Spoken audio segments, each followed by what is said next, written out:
जोहार। जय मूल निवासी, मैं कुमार और आप देख रहे हैं एमएन टीवी।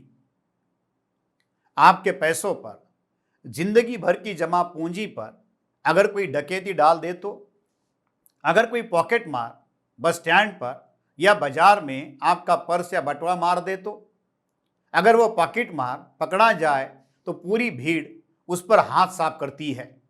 पुलिस के आने तक का इंतजार नहीं किया जाता। इतना गुस्सा पब्लिक का बाहर आता है, फिर चाहे बटुआ खाली ही क्यों ना हो, क्योंकि सवाल पैसे का नहीं, सवाल चोरी का होता है।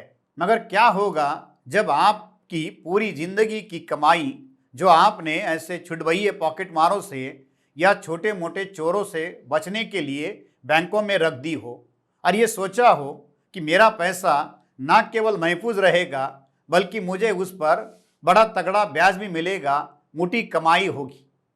जिस बैंक में पैसा रखा हो वही बैंक अगर आपके पैसों पर डकैती डाल दे तो आपकी हालत क्या होगी? और अगर डकैती डालने वाले खुद सरकार और सरकारी बैंक हो तो शिकायत किसके पास दर्ज होगी? कौन करेगा आपकी सुनवाई? बात छोटी मोटी डकैती की नहीं हो रही, मामला है 46 लाख करोड़ का। जी हाँ, 46 लाख करोड़। आपकी जेब पर 46 लाख करोड़ की डकैती हुई है, वह भी केवल मात्र पिछले 6 सालों में, यानी हर साल 7.5 लाख करोड़। दिन के हिसाब से 2100 करोड़ प्रतिदिन। मोदी सरकार के पिछले 6 साल के कार्यकाल में एनपीए की कुल रकम बढ़कर 46 लाख करोड़ हो गई है। हमारे बहुत सारे लोगों को जो बैंक की भाषा में आम ग्राहक होते हैं, उन्हें एनपीए यानी नॉन परफॉर्मिंग एसेट क्या होता है इसकी जानकारी भी नहीं होगी। आंकड़ों का तो सवाल ही नहीं होता। टैक्स के रूप में आम जनता से जो पैसा सरकार के पास जमा होता है उसमें से कुछ पैसा सरकार सरकारी बैंकों में पूंजी के रूप में इन्वेस्ट करती है। समय समय पर आरबीआई के माध्यम से भी सरकारी बैंकों को मदद की जाती है। सरकारी पूंजी और देश की जनता से जमा किया हुआ पैसा बैंक ब्याज लगाकर कर्जे के रूप में मार्केट में बड़े बड़े उद्योगपतियों को देती है। भारत के उद्योगपति कर्जा लेने के लिए प्राइवेट बैंकों के पास जाने की बजाय सरकारी बैंकों से लोन लेना चाहते हैं। सरकारी क्षेत्रों के बैंकों से करोड़ों रुपए का कर्जा लेकर उद्योगपति अपना बिजनेस चलाते हैं। अपना बिजनेस चलाने के लिए उद्योगपति सारी सरकारी मशीनरी का इस्तेमाल करते हैं। इंडस्ट्री के लिए लगने वाली जमीन हो या पैसा हो, सारा सरकारी होना चाहिए, यानी लागत सरकार की होगी और मुनाफा उद्योगपतियों का होगा। सरकारी बैंकों से उद्योगपति जो कर्जा लेते हैं उस कर्जे को उद्योगपति समय पर नहीं लौटाते।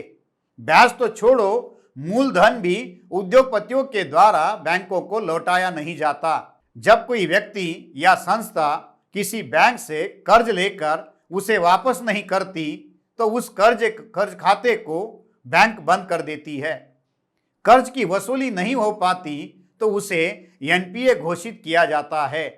ऐसे एनपीए में शामिल हुए कर्जे को बैंक नियमों के तहत वसूल कर सकती है, मगर ज्यादातर मामलों में वसूली नहीं की जाती या ये ना के बराबर होती है।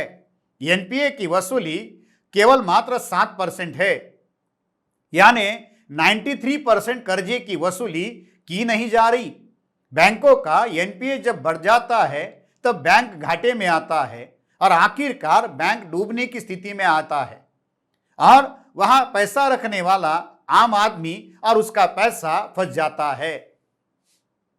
उद्योगपतियों के द्वारा पहले सरकारी बैंकों से कर्जा लेना, उस कर्जे को एनपीए में कन्वर्ट करना और अंतिमतः उसे सरकार के द्वारा माफ करवाना, इस चक्र को हमें समझना होगा।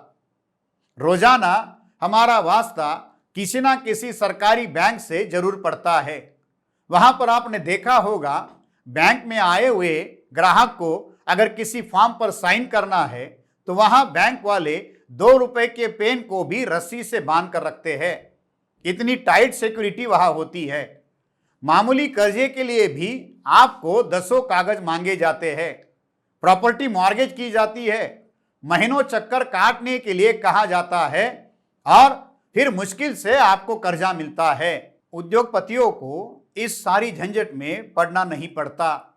चुटकी में उनके सारे लोन प्रपोजल मंजूर होते हैं। एनपीए बढ़ने के कारण को हम लोग समझने की कोशिश करते हैं। एनपीए बढ़ने का पहला कारण है बैंकों की कार्यप्रणाली में पारदर्शिता एवं जवाबदेही की कमी। जो ग्राहक अपना पैसा बैंक में इन्वेस्ट करता है उसे यह जानने का पूरा अधिकार है कि उसका पैसा कहां और किसे दिया जा रहा है, मगर बैंक उसे ये जानकारी नहीं देती। मांगने पर कारण बताया जाता है। ऐसी जानकारी सामान्य होने से उद्योग जगत के हितों का नुकसान हो सकता है। यह बात हमें समझ में नहीं आ रही कि जानकारी छुपाने का, पारदर्शिता एवं जवाबदेही के सिद्धांत से भागने का और एनपीए बढ़ने का क्या संबंध है। और उससे भी बड़ा, यह उन करोड़ों ग्राहकों के साथ, देश के साथ विश्वासघात करने जैसा है जिनके पैसों पर यह बैंक खड़ा है।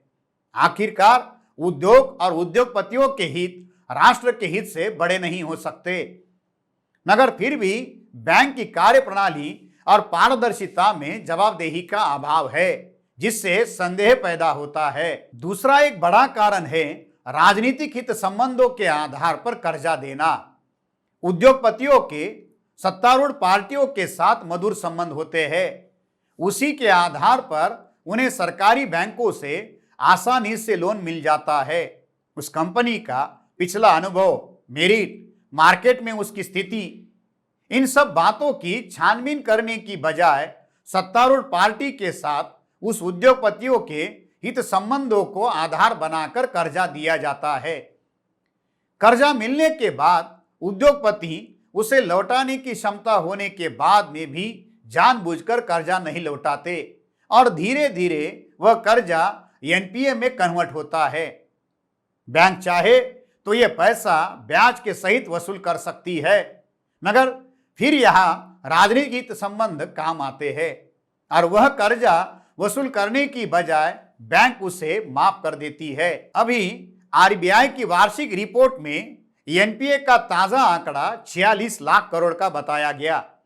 बजट के साथ इसकी तुलना की जाए तो पिछले साल के बजट से यह राशि 1.5 गुना ज्यादा है। जीडीपी के साथ तुलना करें तो एनपीए का आंकड़ा जीडीपी के 1/3 के बराबर है। असली खेल तो एनपीए के आगे शुरू होता है। सरकारी मेहरबानी केवल कर्जा देने तक ही सीमित नहीं है। असली खेल तो उस कर्जे को माफ करने में है। आरबीआई के अनुसार पिछले 10 सालों में सरकारी बैंकों के द्वारा कुल मिलाकर 8,83,168 करोड़ रुपए का कर्जा जो एनपीए में था उसे राइट ऑफ यानी माफ कर दिया गया है। सन 2010 से सरकारी बैंकों के द्वारा 6,67,345 करोड़ और प्राइवेट बैंकों के द्वारा 1,93,033 करोड़ का कर्जा माफ किया गया है। विदेशी बैंक भी इस मामले में पीछे नहीं है। उनके द्वारा भी 22,790 करोड़ का कर्जा माफ किया गया है। सरकारी बैंकों में लोन राइट ऑफ करने में देश की सबसे बड़ी सरकारी बैंक एसबीआई पहले नंबर पर है। Punjab national bank, bank of India, Canara bank, IDBI, bank of Baroda, इसकी लंबी लिस्ट है। आरटीआई की ताजा जानकारी के अनुसार यूपीए के 10 साल के कार्यकाल में यूपीए सरकार के द्वारा 2,20,328 करोड़ रुपए का कर्जा माफ किया गया था। वहीं मोदी जी के 5 साल के कार्यकाल में 7,94,354 करोड़ रुपए का कर्जा बैंक का माफ किया गया था, जो यूपीए से 3 गुना ज्यादा है। केवल 5 साल में इतना बड़ा कर्जा उद्योगपतियों का माफ किया गया। यूपीए के कार्यकाल में सरकारी बैंकों के द्वारा 1,51,959 करोड़ रुपए और मोदी सरकार के समय में 6,24,370 करोड़ रुपए, यानी कुल मिलाकर पिछले 15 सालों में सरकारी बैंकों के द्वारा 7,76,359 करोड़ रुपए का कर्जा माफ किया गया। क्या इसकी जानकारी सरकारी बैंकों ने, सरकार ने या मीडिया ने देश की जनता को दी? आरबीआई की रिपोर्ट के अनुसार पिछले साल तक देश भर में विलफुल डिफॉल्टर्स के तौर पर 2,426 लोगों पर लगभग 1.5 लाख करोड़ का कर्जा है। मोदी जी के कार्यकाल में कर्जा लेकर विदेश भागने का सिलसिला भी उद्योगपतियों ने शुरू किया। राज्यसभा के सांसद रहे विजय मल्ल्या, मेहुल चोकसी, नीरव मोदी, ऐसी लंबी लिस्ट है। बैंकों का कर्जा लूटकर भागने वाले 72 भगोड़े में से मोदी सरकार केवल 2 को ही पकड़ने में कामयाब रही है।